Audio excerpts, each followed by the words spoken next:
Suddenly, a police officer came to our house and told us that a child who was in a car had been urgently taken to the hospital. I said in surprise, "Wait a minute. We don't have a child, do we?" The officer seemed at a loss for words in response. The car was registered under my name, but something was off, as I was thinking what's going on, and I headed to the hospital where the child was taken. Upon arrival, a little boy around 5 years old was lying in a bed. His face looked vaguely familiar. At that moment, my heart started racing. This encounter would dramatically change my daily life. By the way, my name is Lucy. I'm 33 years old and I work from home. My husband, Mike, and I met in the same college club and started dating. Our relationship continued after graduation, leading to our marriage. However, after 10 years of marriage, we have not been blessed with a child. We tried fertility treatments, but doctors said it might be hard for us to have one.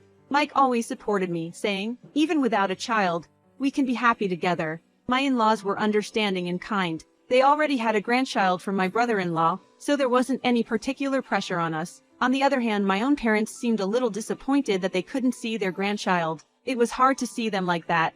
But since we lived close to my family, I tried to visit them often. I always thought, if David had a child at least. I have a younger brother named David, who's 7 years younger than me. But David, who was the typically youngest child, started hanging out with some problematic friends since middle school, gradually distancing himself from our family. He often complained about being compared to his successful sister, but honestly, I felt our parents were quite fair to both of us. However, he felt differently. When he turned 20, he declared he was done with family bonds and left our home. I hadn't seen him since. Occasionally when I'm looking at old photo albums, I would see the smiling face of the young David, who used to call me Big Sis, and it would make me feel painful. On a beautiful day, while I was relaxed and working at home, the doorbell rang. It kept ringing, so I dashed to the front door and saw a police officer. "They took a child from your car to the hospital by ambulance. We need to verify the situation," they said. "Wait, I don't have a child," I responded. "Really?" At that moment my mind went blank, and I was completely lost.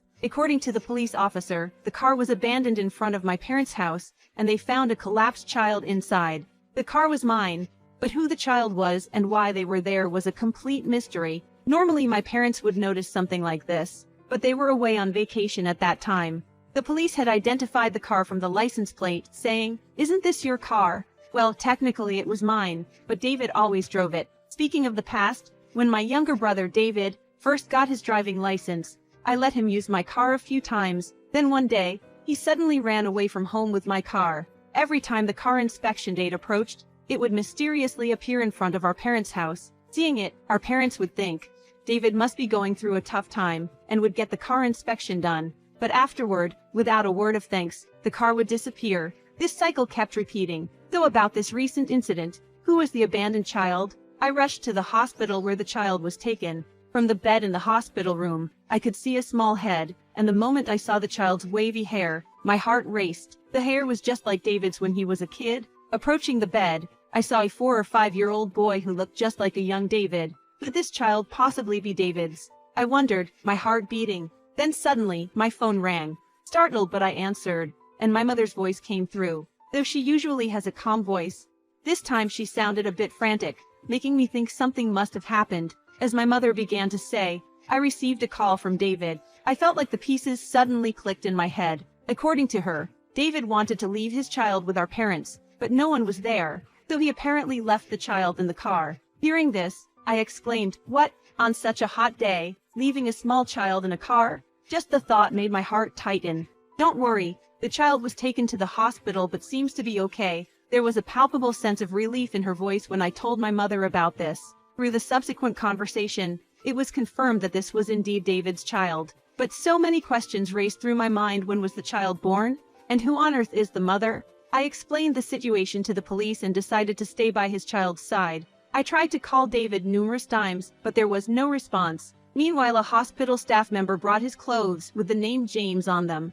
Seeing the worn-out clothes and his thin body, I felt he might have had a tough life. By evening, my mother, who had rushed back from her trip, arrived at the hospital. The moment she saw James's face, she embraced him gently and shed tears. He looked so much like my younger brother Dave when he was a child. Witnessing that scene, I couldn't hold back my tears as well. The next morning, James's eyes sparkled more than the day before, but he still seemed a bit anxious. I sat beside him and began to talk. "How old are you, James?" I asked him softly. I'm 5, he replied shyly, stretching out all 5 fingers. Wow, you answered so confidently, I remarked, to which he blushed and smiled. However, he looked a bit pale, and I could tell he was skinny. From what the doctor told me, there were bruises on his body. The authorities were considering notifying the police, but I offered to care for James and wait for any contact from my brother, David. On the day he was discharged from the hospital, I couldn't bear to see James in his old tattered clothes, so I gave him some new, bright clothes. Dressed in them, James looked more vibrant and childlike, and I felt truly relieved. In the middle of this, I got a call from David. Loud noises could be heard in the background, and his tone wasn't great. When I confronted him asking, "Why did you leave James in the car?" David nonchalantly replied, "It's not a big deal, is it?" When I asked about James's bruises, he said, "It's discipline. I was just a bit strict," showing no sign of regret. Holding back tears, I thought, he's just a 5-year-old kid. David's voice came through the phone, sounding more clear. Why is he so slow to pick things up? I'm so frustrated, so I decided to leave him at my parents' house. My heart skipped a beat, blaming a child over such small things. I wondered, is this really my younger brother's voice? Moreover, he casually said, "I'm hanging out with friends now. I'll call you back later," and hung up. I was taken aback. James noticed my expression and looked up at me with slight anxiety. Smiling at him, and I said, "It's okay, let's have a good time together here." Tears welled up in his eyes. Just thinking about the reason he, at 5 years old, doesn't energetically call out mommy or daddy like other kids do, made my heart heavy. However, we, as a family, decided to warmly welcome him. So when we got home, I quickly made dishes I thought James would enjoy: hamburgers, omelet, and sausages, even with little flags with characters on them. Seeing them, his eyes sparkled and he smiled, saying, "This is the most fun dinner time I've ever had." Watching him eat happily warmed my heart. In the evening, my husband and James had a playful splash in the bath. They giggled, placing bubbled shampoo on their heads. Before bedtime, I read him a storybook beside the bed. His big eyes sparkled and engrossed in the story. However, he furrowed his brow and whispered, "Can I stay here forever? I don't want to go back to that house." My heart tightened. Gently holding his hand, I said, "This is your home now. You're safe here." James looked relieved, and I had to fight back my tears. As we spent every day together, he gradually opened up to my husband and me, and our relationship grew to feel like a real family. Especially when I was doing house chores, he would come by and say, "I'll help," and when we returned from shopping, he would voluntarily carry the bags for us. We could truly feel his kind heart. During those heartwarming days, my husband and I genuinely began to consider wanting to live with James from now on. We learned about the attitudes and circumstances of his parents and discussed the possibility of taking him in.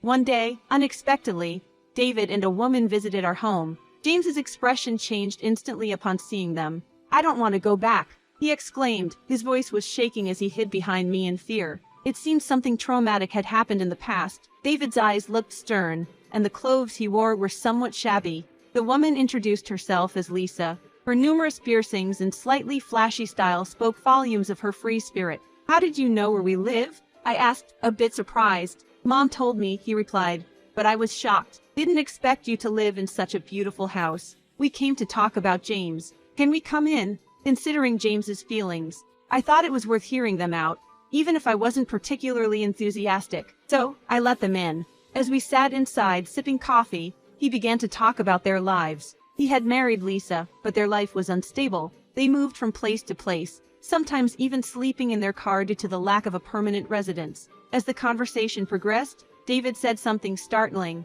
"I heard from Mom that you guys don't have kids yet, even after 10 years. Can't you have any?" he said with a hint of malice. "In that case, how about we give you James?" he proposed. I felt a hidden meaning behind his words when he proposed leaving James with us, that they might be demanding money in exchange for James. My heart was filled with unease at the unbelievable suggestion. "David, do you really think of James as just an object?" My voice was filled with both shock and anger. "Why would you say that? You've always been so stubborn. That's why I ended up this way. Even our parents always favored you over me." His words dripped with the pain and resentment from our childhood. "Still, blaming others for your own mistakes and choices. That's wrong. Enough. Instead of complaining, just give me the money." His voice rose, and just as he was about to lash out at me, James bravely stepped forward. His small body stood in front of me as if trying to protect me. Witnessing that tiny yet fierce courage, I felt a warmth in my chest. I need to protect James. It was unforgivable for them to treat a child like a tool, but I wanted to ensure he could live safely away from them. So I decided to hand over the $14,000 I had at home to them. However, I firmly made them promise to never get involved with James again. I couldn't believe it when David's wife smiled and said, "It's easier without a kid." Clutching the money, the two of them left, and then James became part of our family. We immediately completed the necessary legal procedures. Our lives brightened up with James's smiles thereafter. As he grew, we began to notice his hidden talents and wished to nurture them. 15 years passed, and on a day when we had almost forgotten about the past, an unexpected reunion came knocking. David and his wife stood in front of my house again. David's face, covered with unkempt stubble, showed the wear of time, and his hair was messy. He looked much older than his age. His wife, without a trace of makeup and wearing outdated clothes and slightly worn-out sandals, stood next to him. Their appearance suggested they had been through tough times. That day my husband was away for work. "It's been a while," David began. "I know it's sudden, but I need to borrow some money." "Why from us?" I asked. David responded, "I heard that James got into that famous medical school." It seemed that David had heard of James's achievement from a casual conversation at a local bar. James was indeed brilliant, always topping his class from elementary to high school, and now he had made it into a top-tier medical school. "James is our child," he said. "I want to welcome him back into my family." I was taken aback by his words and stared at David. "What are you talking about?" I questioned. With a malicious grin, David retorted, "So, you'll give me the $35,000, right? David, remember when we gave you $14,000 15 years ago? And you still need more?" My voice was filled with astonishment and disbelief. "Past is past. What does that have to do with us now?" David's reply left me feeling very disappointed. "I can't possibly give you $35,000. Before I could continue, David grabbed my collar with anger. "You better pay up," he threatened. Witnessing this side of David filled me with sadness. How could siblings behave like this? Just then a strong voice commanded, "Stop!" In front of my eyes James, now a grown 20-year-old, firmly grasping David's arm. He had transformed from a little boy to an independent young man. "Thank you, James," I said, with tears, while David's wife softly asked him, "James, do you remember us?" However, James responded genuinely, "I remember the warmth I felt in this house. I don't want anything to do with you two." I then showed them a contract from 15 years ago. "Remember this. If you break this promise, I'll take legal action." The contract stated they wouldn't bother us again, and if they did, we'd resort to legal measures. The sight of it made both of them look remorseful. The truth is, we're in serious debt. We're in a dire situation without that $35,000. "How is that my problem?" I retorted. I apologize for my attitude earlier. "But Seth, you have money, right?" His attitude shifted, almost as if he was about to cry, which left me shocked. "David, the moment you abandoned James, our bond was severed. I can't help you anymore." I had a strong determination. From past deceptions, I felt I couldn't assist them any longer. As I was about to call the police on my phone, they left with shoulders slumped. Later, through town gossip, I heard that David and his wife had been caught shoplifting several times, and it seemed they were now facing prison time. When they're released, a hard reality awaits them. No one would care about them.